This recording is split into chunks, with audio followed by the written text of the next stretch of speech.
Hello guys, once again it's Matt, and today we have another video, and today we are going to have finally the video diving down on the Foxbat. But first, let's thank our members. So Overlanding 11B, Cots, and Crazy Blue, thank you for helping out. It makes a lot of difference. Thank you all the members of YouTube and the future patrons as well. And let's get into it. So today we're going to dive down on the MiG-25. Is an aircraft that I really doubt that we will see anytime soon, apparently. I used to like to think that it would be like very soon in the game, but it probably won't. But anyway, I was just wanted to make a video on that, especially because I didn't make a video on the Diving Down series. Remember, the Diving Down series, we go into aircraft. We go into the history of the aircraft, we go into the variants, the performance, the design of the aircraft, and especially the variants that should come to War Thunder in the game, you know? So, basically, we are going to talk about the Foxbat today, codename Foxbat, the MiG-25 supersonic interceptor and reconnaissance aircraft, almost the fastest aircraft ever made for military use. Designed by Mikhail Gurevich Design Bureau, and the last aircraft to be designed by the great Mikhail Gurevich before his retirement during the 70s. I think it was 70s, right? Or late 60s. Around 1,186 of them were built. Between 1964 was the initial prototypes and stuff like that. Initial actual service was around 1969. And end of basically production was in 1984, you know, with basically 5 to 6 aircraft being built in the early 70s each month. So it was a very mass produced aircraft in the Soviet arsenal, you know. It is a symbol of Soviet strength in technology. It is considered, there's a lot of myths behind this aircraft, but it is an aircraft that it is very much one of the best out there in its day, basically, you know, because at the start of the production of this aircraft and service of this aircraft, it was unbeatable.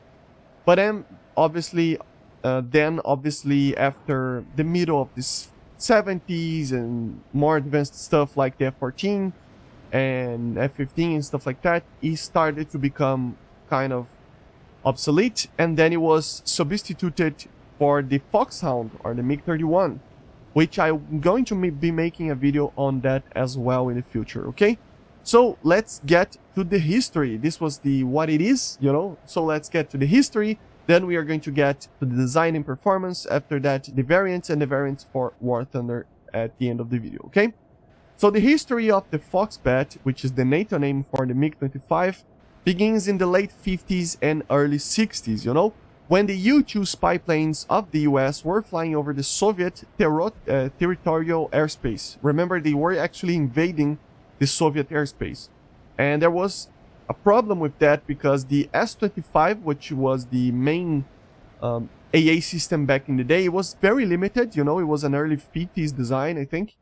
And it was basically just not enough, so they actually tried to just modernize the entire PVO, which is the Soviet Air Defense Force. Remember, the Soviet Air Force has two branches, or basically there's two forces for that. One of them is the VVS, which is the Soviet Air Force, the proper Air Force.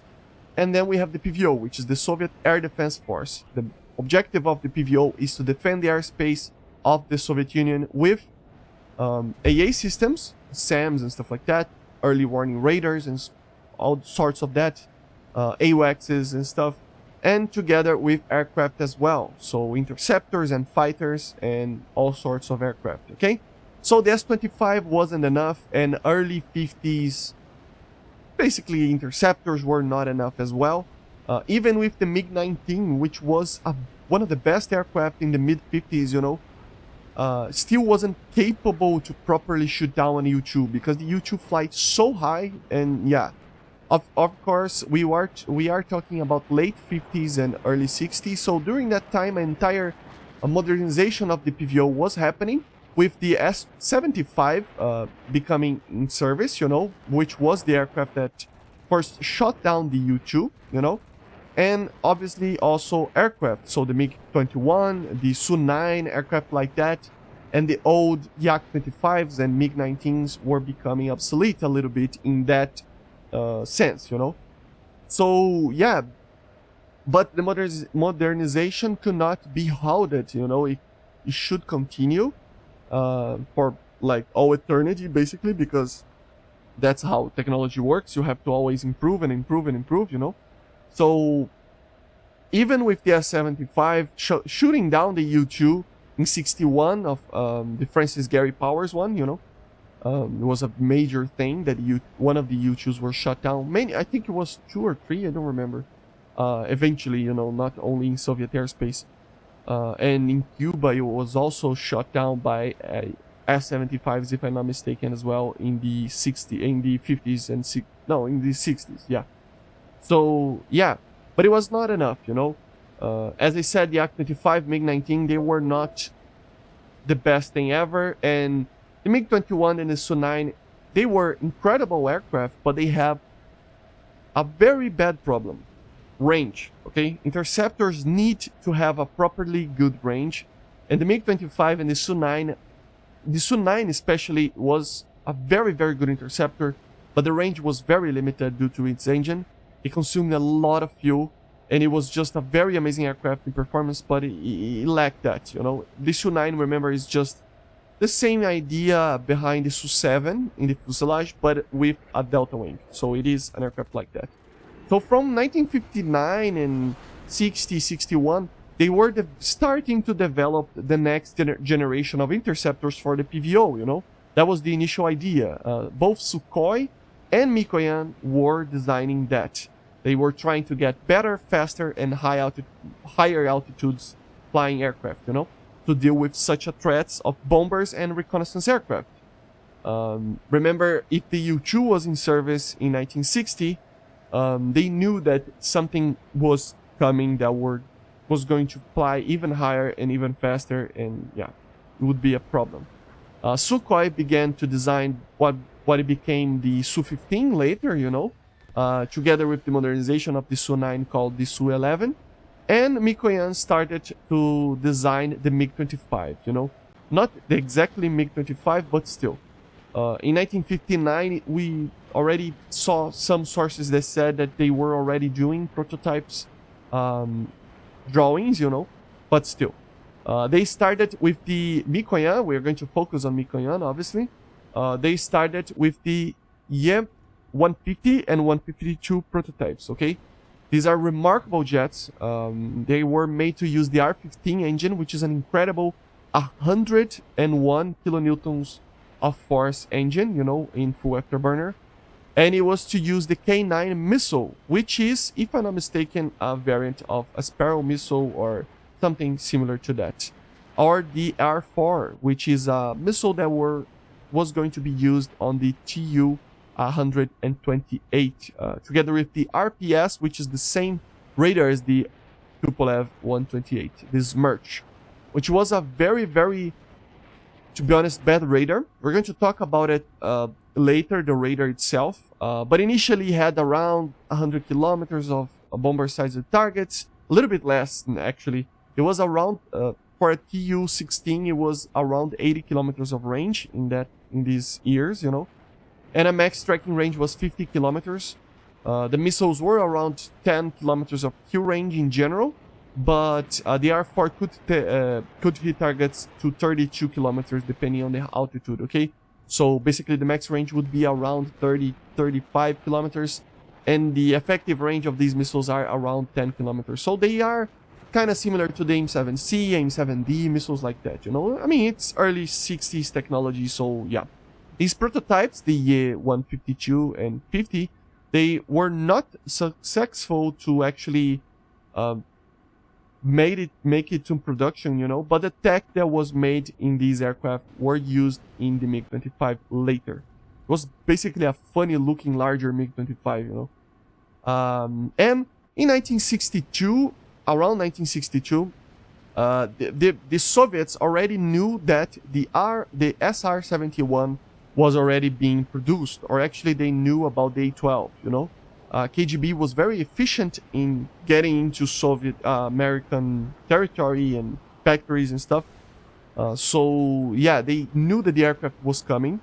So the idea behind the Valkyrie being the reason is not very fair to the Soviets, to be honest. I mean, the B-58 was one of the main concerns about the USAF, you know. It was against the USAF, for the Soviets. And the SR-71 and the Valkyrie just made it more clear that they needed a better interceptor, okay?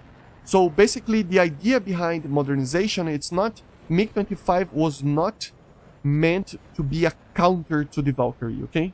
That's not really what it is. It's more like an aircraft that was the fear of having supersonic bombers over the Soviet territory, together with the...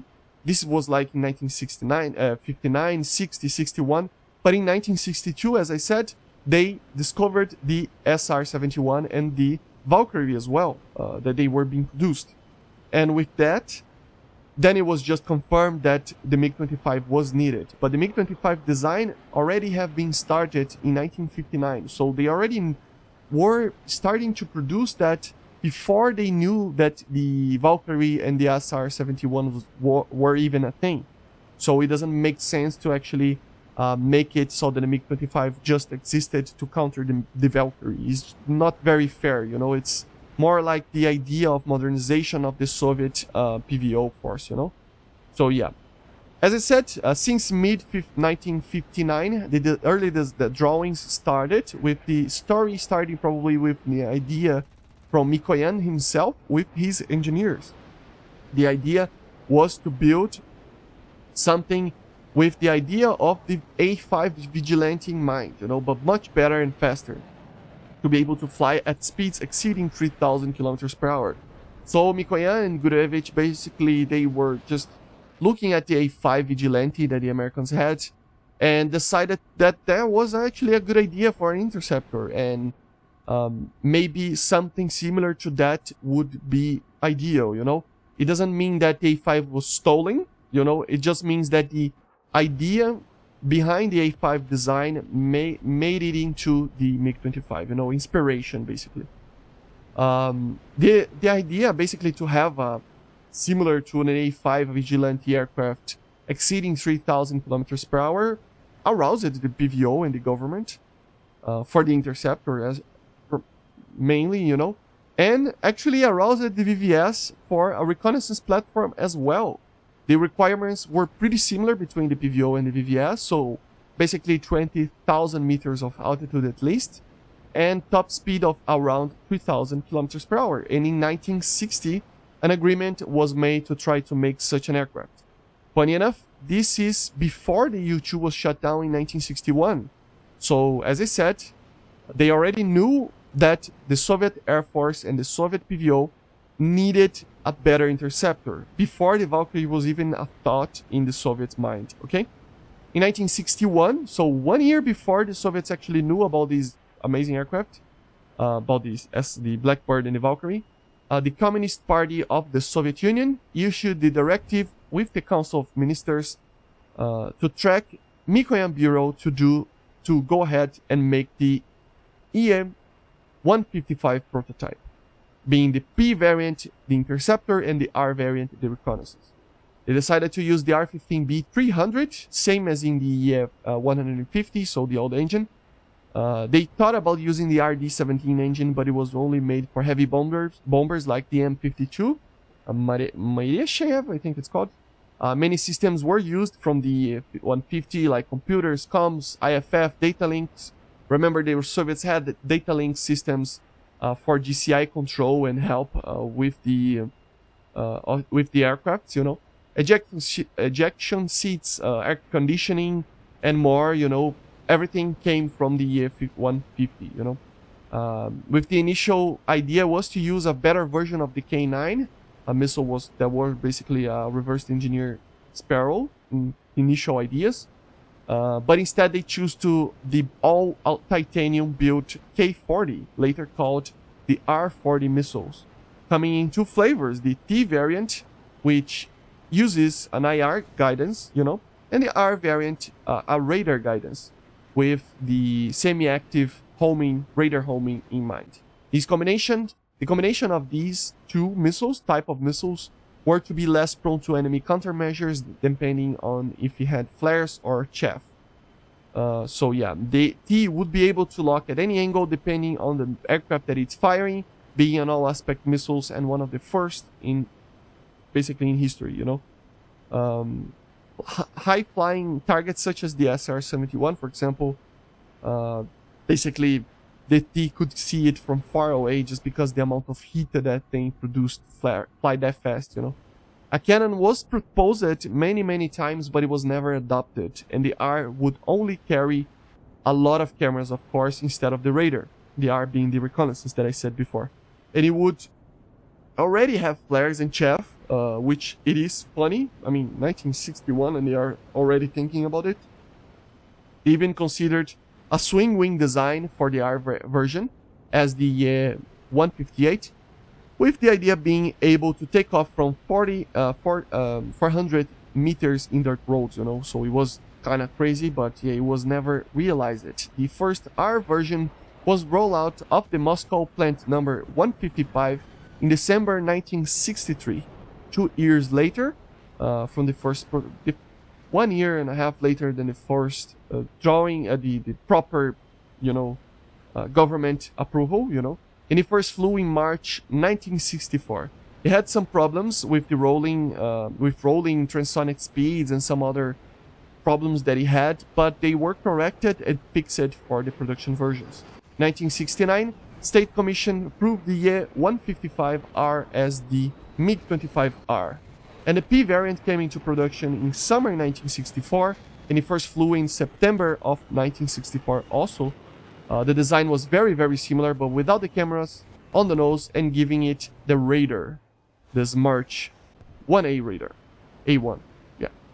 In 1967, 3 of its prototypes flew in the Moscow Air Show to show to the crowd the new aircraft. Same air show that the Su-17 prototype appeared, a very well-known air show in Moscow, and many Western observers were already looking at the aircraft. That started the whole myth behind these aircraft, you know, this air show, because it was a large aircraft with larger wings, and basically the West thought it would be an amazing dogfighter, but it wasn't.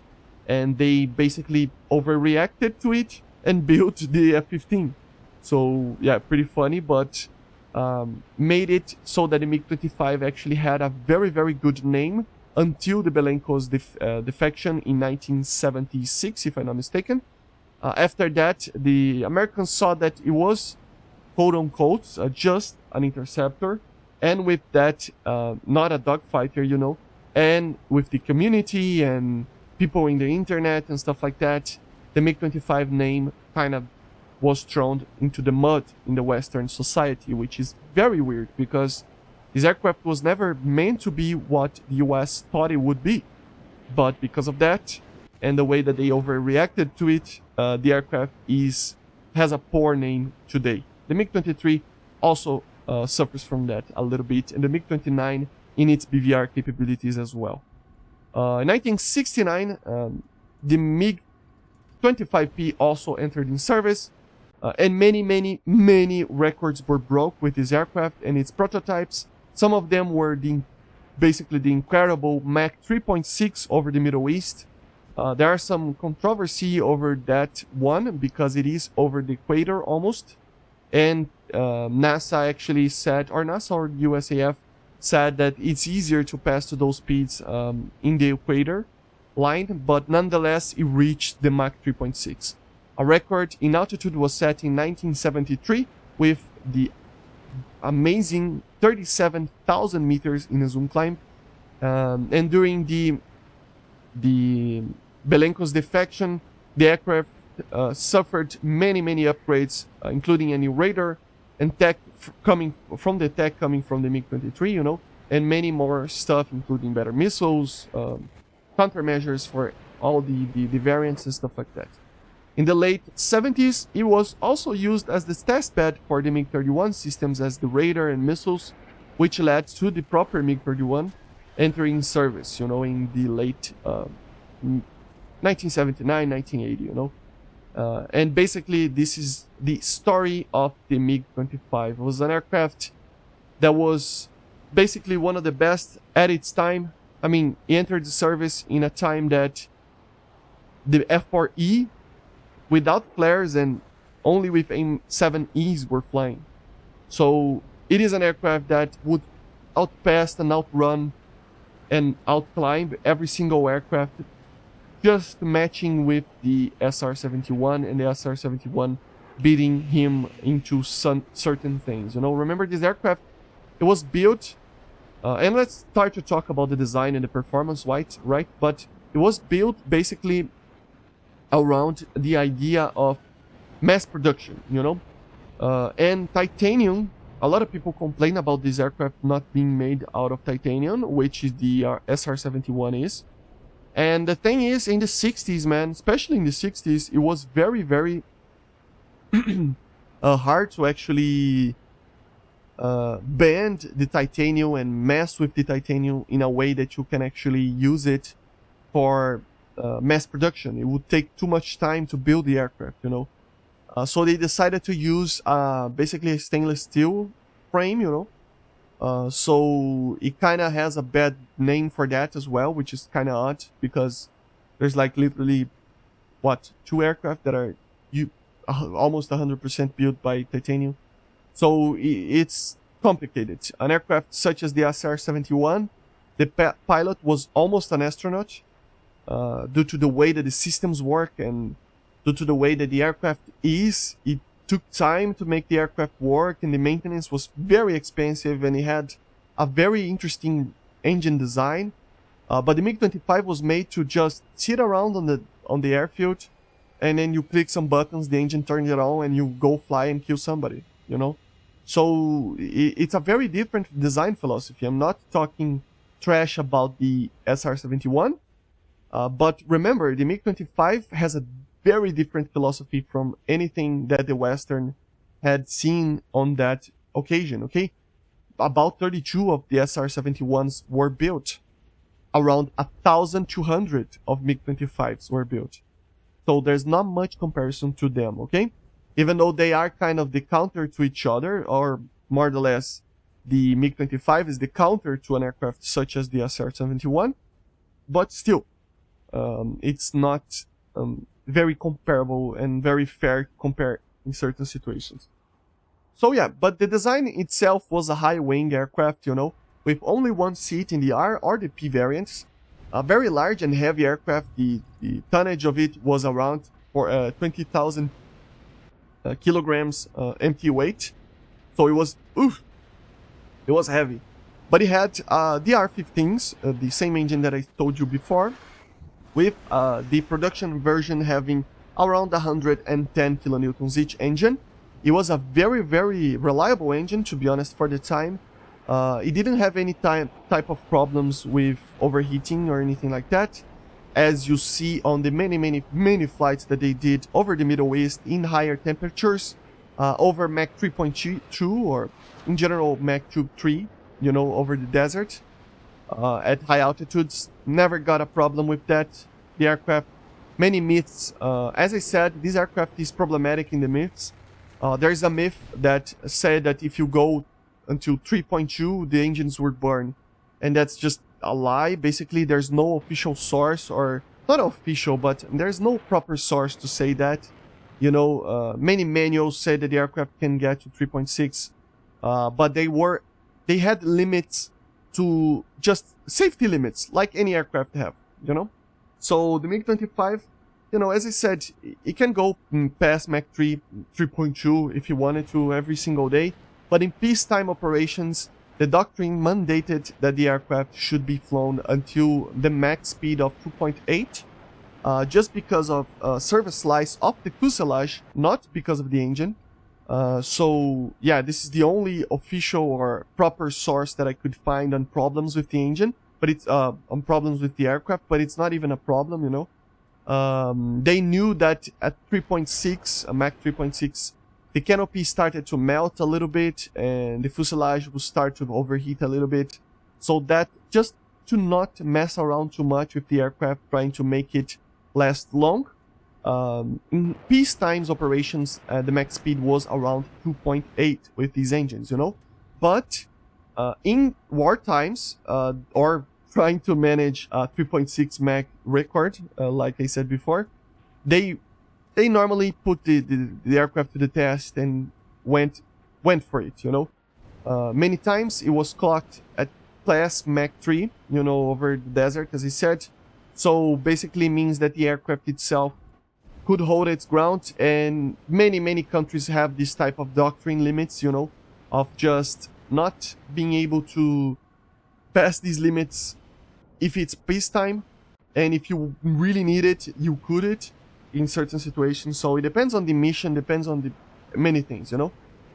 So basically this is it, you know, the 110 kilonewtons each. Later versions of the R could technically get to 120 kilonewtons each engine, but it's just one version that we're going to talk about it later. It was a very strong aircraft, you know, it could hold its ground. And yeah, the main armament of the P variant, it is basically the radar, right? So used 2 radars during its life, basically. The first initially in 1967 to 1969, the first variants, basically until like 1976, but it used the RP-25's March A1 radar, which is a radar that was made for the YE-150 and the Tu-128, which is the RPS, but it was later renamed RP-25's March A1, which is the MiG-25 one. It could detect a target the size of a bomber with around 16 meters squared at around 100 kilometers, and track it, which means lock it, at around 50 kilometers. It had many problems looking down. It was not made for looking down, you know. It is made for high altitudes and having a very bad minimum look down altitude of around 8,000 meters. So it was a bad radar initially, you know, as for looking down capabilities, because they, I mean, 8,000 meters, they would normally fly these things past 15,000 in an interceptor mission. So doesn't matter, 8,000 is just non-existent, you know. It was upgraded over the later P models in the early 70s with the A2 and A3 variants of the Smart radar, with some capabilities better and better ECCM capabilities and stuff like that. But after the Belenco's defection, the radar, because of fears of basically the MiG-25, the West knowing everything about the MiG-25, the radar was tried to be upgraded to the A4, but it was not good enough. So they decided to make a larger version of the RP-23ML, which is the MiG-23ML radar, an earlier version of the radar that we have in the MLA, for example, and the MLD. So it was basically a MiG-23 radar, but with a larger antenna, but the tech was the same. It was renamed the N005 or the RP-25MN. It was used the same technologies, as I said, for looking down, such as MTI and other filtering methods. Basically, it would have a look down mode in high altitudes with normal search, you know, but with filtering until 500 meters from the ground, and then the MTI mode if you were to fly lower than that or see a target lower than that. Could detect a bomber target like the Tupolev 16 from around 115, 120 kilometers and lock it at around 80 kilometers. And basically around 30 kilometers was the range in the look down MTI modes, you know. So it had the same idea behind the MiG-23, you know. You will have the normal search modes with limited ranging in low altitudes, you know. But once you are in high altitudes or the normal altitudes of the aircraft, you will have the look down mode and the normal search mode. The look down will have kind of a limited range, trying to filter out basically everything until 500 meters from the ground. And the normal search mode will have a little bit more ground clutter, but you will look further a little bit, you know. They are still low PRF modes, radars modes, so it's still not that amazing, but 100 kilometers, 115 kilometers, pretty alright, right? For a MiG-21 sized target in a hot aspect, it would be detected around 70 kilometers. The MiG-21 is a very small target, So the minimum amount that you could get a detection is 70 kilometers. So it is already like 20 almost 20 kilometers better than the MiG-23M, for example. And basically very a little bit better than the MLD, like 10 kilometers better, I would say. Compared to the Smerch A1, it could engage faster the targets, you know, at higher altitudes, feature greater search and tracking range, provided looking down capabilities, as I said, and close combat mode. So it's the first MiG-25 that had the acquire modes for short-range combat. And it had 120 of azimuth with an elevation of plus 52 degrees and minus 42 degrees. So pretty amazing, pretty similar to the MiG-23, to be honest, with more range. Basically, that's it. So it was a very, very good improvement over the old one. It used the SPO-10 Sirena RWR, the same as we see in the MiG-23M and the MiG-21 bis. And doesn't have a gun, as I said. It had 4 pylons. Initially, the 4 pylons were only for carrying the 4 R-40s, so the P variants can only carry 4 R-40 missiles, so the Ts and the 4s, the Rs, and the normal ones, the earlier ones, which had around 30 to 36 kilometers of normal range, you know. The max range would be a little bit better than that, close to 40, 50 maybe, and the effective range would be around 15 to 20 kilometers. Very similar to an R-23, but a little bit, an R-24, but better, you know, in range, but also it turns a little bit worse. I don't know, it's a heavy missile, so yeah. It had an inversed monopool seeker, so it was already better than tracking than some of the missiles that we have in game top tier right now. And I'm looking at you, AIM-7F.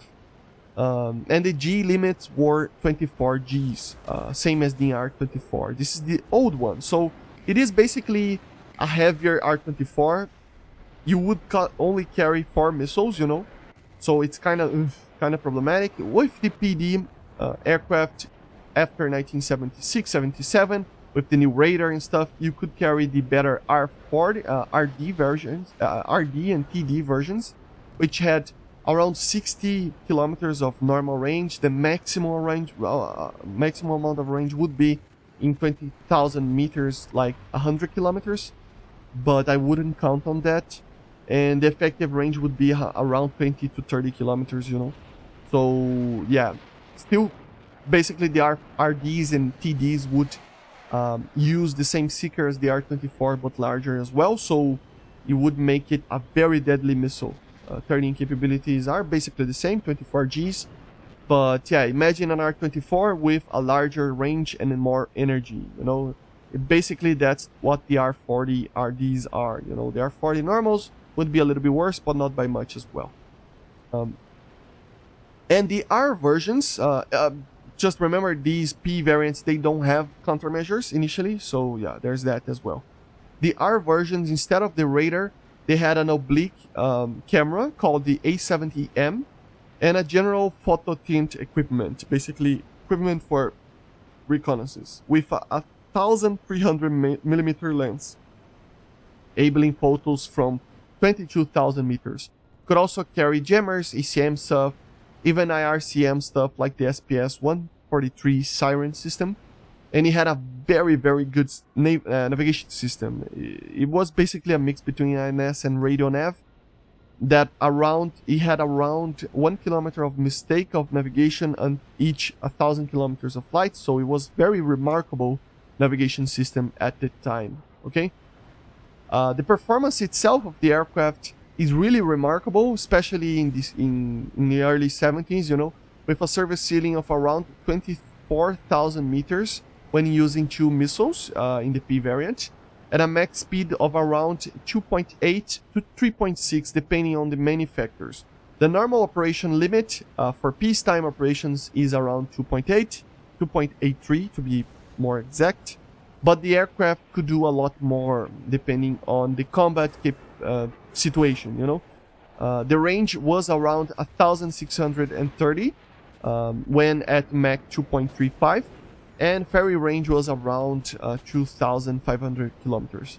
A rate of climb of 208 meters per second was achieved, and had an amazing acceleration. It would probably out-accelerate every aircraft in game right now. But it was heavy, you know, 20,000 kilograms empty, so it was heavy. But with around 220 kilonewtons of static thrust, it had plenty of power, okay? But it had limitations, you know? So, yeah, here we kind of have the myth part. So, every aircraft has limitations, okay? Every aircraft has it. As you saw on the many diving down series of videos, we talk about how the F-18 had an 8G limit, or 9 in the future, in the later models.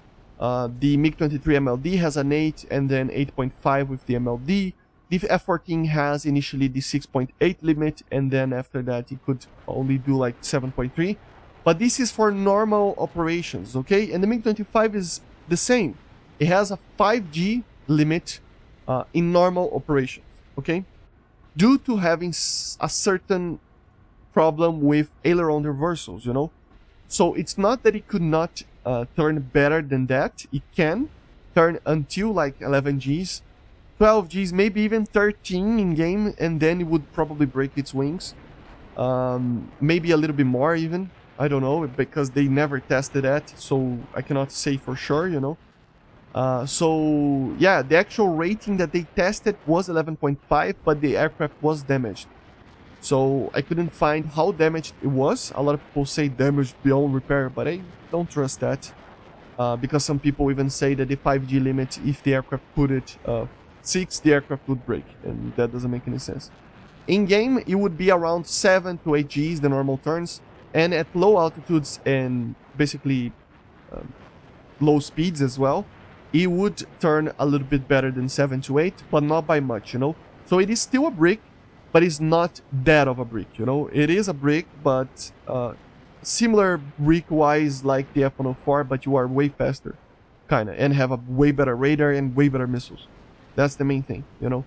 So it is usable in game. I think it's not something that would be able to be good in any hands. You would have to actually know how to use it properly. But I think it's an aircraft that in the right hands it can be very, very effective, you know. So yeah, as I said, the max speed is around 3.2 in combat operations. Combat operations would be around 3.2 to 3.6, depending on the place on the Earth and many factors, you know. But as I said, the limit for peacetime operations, normal operations, was 2.8, okay? To make sure that the life of the fuselage will endure more, many years more. But with many occasions going past 3.2 in the service life, so yeah. Another limit that a lot of people talk about, it's a low altitude limit. It has this weird limit of 1,100 at the start of operations, and then with the same fuselage 1,200, and then after that 1,300. And why is that? I mean, think about it. Why an aircraft is changing its max speed at low altitudes during its own life in the same aircraft without any upgrades? It's because people are getting to know the aircraft and the systems and doctrines and stuff like that. And the limits are going to be opened a little bit. There was an accident that the pilot was flying past 1,400 or something at low altitudes, and basically something went wrong and the aircraft crashed and the pilot died. So it is not very smart to put this aircraft to the limit at low altitudes, you know. One thing is to put an aircraft at high altitude at its maximum speed, but another thing is to put at low speeds to that max speed as well. So consider that the maximum speed in the game would be around 1,450, around that, because they actually did tests with 1,445 kilometers per hour or Mach 1.17, but some manuals and some sources said that it would even catch 1,500. But there's no reason in real life to do this, because the aircraft is made to fly high. So why would you go so fast and risking an accident for some reason, you know? So yeah, the only problem that it really had, it is aileron reversals, depending on the speed and the situation and the air density. So to prevent that, they have a very low limit of 1,300. So yeah, in game it would be around the same as the MLD, kind of, you know. So yeah, it would still be a bus, don't get me wrong, but it would be a very, very fast bus. And yeah, I would not agree to have the first variant also, probably just the more modernized ones. So yeah, we are getting into 40 minutes of video, so I'm going to get going, you know, because if not, the video will have more than that. So yeah, the variants, we have many variants, so let's talk about it quickly. We have the MiG-25P early, technically 1969 model, so basically everything that I said before, only for missiles, no countermeasures, only Air-40s. Then we have the MiG-25P late, technically, after 1971 model, and we even have another model before the PD, but they also have better radars with ECCMs, the A2 and A3 Smirch radar, as I said before, and some other redesigned stuff on the aircraft. Then we have the PD. The PD, after Balenko's defection, the guy that stole the MiG-25 to Japan and almost crashed into another aircraft, the Soviet government made a decision to improve the MiG-25 to counter the West, knowing how the aircraft was. It had a better N005 radar, as I said, based on the RP-23ML radar. So it has the increased range and MTI modes and look-down modes and stuff like that. And also the R40RD, as I said, with the tech coming from the R24R. And the TD coming from the technology of the R24T. Also could carry the R60s and R60Ms. So we would use basically 2 R40s and 4 R60s if you wanted to. Also used an IRST similar to the MiG-23, pretty good, be able to slave missiles. And it also had a new data link. So this is the variant that we should get it. Couldn't find confirmation if it used countermeasures, but it probably did, because the PDS, that we are going to talk about it later, also had it, and we will understand why in a minute.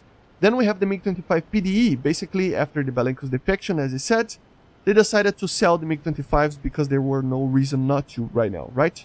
The PDE was basically between the PD and the P. It had the old radar, but it was a newer PD model, the fuselage and etc. But it could carry the R60s, you know, and it had an export model of the R40RD and TD called the -1. So R40RD-1 and R40TD-1. 38 MiGs were sold to Libya, Iraq, Syria, and Algeria. Then we have the MiG-25 PDS, MLU package to all the Ps, so a midlife upgrade until to the all Ps that were produced before the PD standard, making it a PD standard, you know, so we had a better engine, better radars, as I said, the same radar as the PD. SPO-15 Beriosa was even tested in once, you know, and it was used to test many systems for the MiG-31 as well. Could carry ECM pods and stuff like that, and I found information they could carry 2 BVP 5060 flare pods, the same as in the MiG-23 MLD. But yeah, uses the flares, so I guess the PD probably used as well, because, come on, doesn't make sense to the PDS, which is a MLU package for the P, to have flares, and the PD doesn't, so that doesn't make any sense. So the PD probably had flares as well. It is not on the same place as in the MiG-25s, MiG-23s apparently. Some people pointed that it's probably on the wings, so I don't know, I couldn't find a proper photo of it because these are very old aircraft, but still. So yeah, and then we have the reconnaissance variants. We have the R, RB, RBK, RBS, RBV, RBT, RBSH, RBF. So all of these are reconnaissance aircraft. R, the first one. Just reconnaissance instead of any weapons, doesn't have any weapon systems, just cameras and a very, very modern nav system. RB, 1970 version, 1 year later than the R, but he was able to carry bombs. So basically he had the RSPN-6S Shoran system that worked together with the Peleng nav system to drop bombs automatically, and he used the normal FAB 100s, 250s and 500s M62s. So the new versions from 1962, and the S-25s as well. And he had basically an automatic system to basically the pilot would just take off and land the aircraft, and the aircraft would do everything else programmed on the aircraft, you know. So pretty amazing. It was used in the Middle East in combat. MiG-25 RBK basically improved the version to be able to do SIGINT mission, which is basically signal intelligence, you know. Basically, we'll pick up signals and interpret them, so comms or any type of signal, radar signals and stuff like that, produced between 1973 to 1980. Could carry ECM pods, and use the SPO-15 as well in the 80s. Exported to the Iraq, Libya, India, and Syria. Still would be able to use bombs and stuff like that. RBS, basis of the RBRK, so basically the same RBRK, but use the Sablia E SLAR system. So it uses a radar to actually make photographs. So it's another type of reconnaissance, no proper cameras, okay? But it is the RBK, but with a different type of reconnaissance system using radars, okay? MiG-25 RBV, another SIGINT variant, 1973, so another version for a different type of signal intelligence.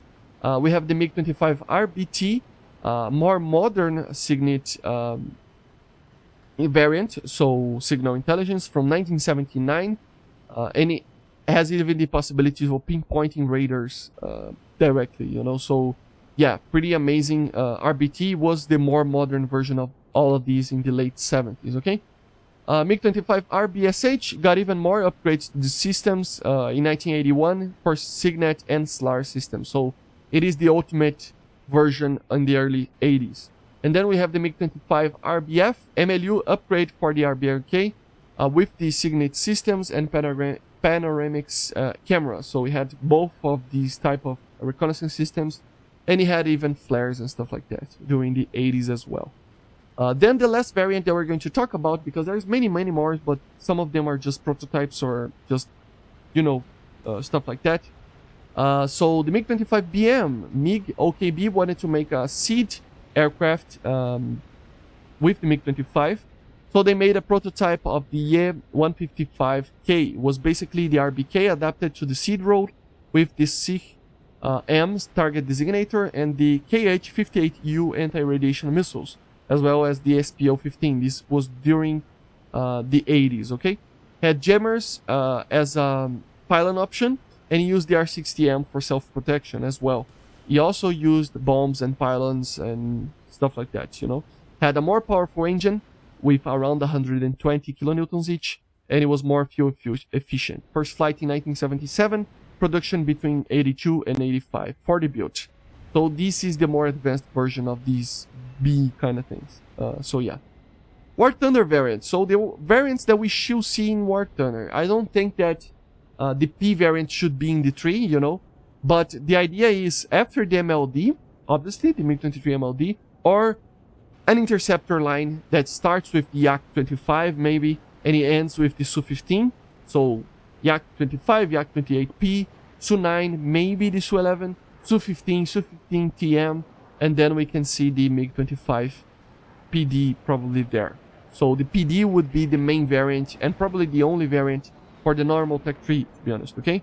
Had flares, or if doesn't, the PDS with flares, not more modern radar, anything like that. 11.3, maybe 11.7, something like that. Would be one of the best aircraft for BVR because of its energy and its radar. It would take up, I mean, it's not the greatest radar ever, but it is a radar that it is unnotchable because it doesn't use pull stopper to filter out, and at high altitudes it would be one of the best radars out there together with the F-14. So yeah, very good radar, very good missiles, one of the best missiles in the game as well for semi-active homing. Definitely better than AIM-7F just because of the inversed monopulse, and the range, you know, would be very similar to that. So yeah, it would lose to the Phoenix in the range, so the Phoenix would be the main problem against the PD. But yeah, anyway, it is an aircraft that I think the PD is the variant, or the PDS should be the variant that we see in the Tech 3, okay? Then we have some other lines or other stuff. The BM could be under the bomber line as the ultimate bomber, being able to carry the R60Ms, you know, and having a modern Berioza RWR. And if ever be added the anti-radiation missiles, it could have the KH-58. MiG-25P can be an event vehicle in the future, you know, 11.0, 10.7, only for R40s, old radar, no look down, and also no flares. So we would be kind of limited in the game way of dealing with things, but still. And obviously we can have the RB or probably the RBF to be the only kind of bomber event kind of thing, or even the ultimate bomber behind something like the Su-24 maybe, or something like that, I don't know. But the thing is just that you would just have flares in chaff and fobs. So I prefer to have the BM, you know, instead of the RBF, but still. But yeah, basically this is it. PD as the tech tree, P as an event or premium, and maybe the BM or RBF as event or as tech tree, depending if it's feasible to do it, okay? I hope you enjoy, guys. I will wrap it up very quickly because this video is already 50 minutes. And I see you guys on the next one. So bye, guys, and I hope you enjoyed. Bye.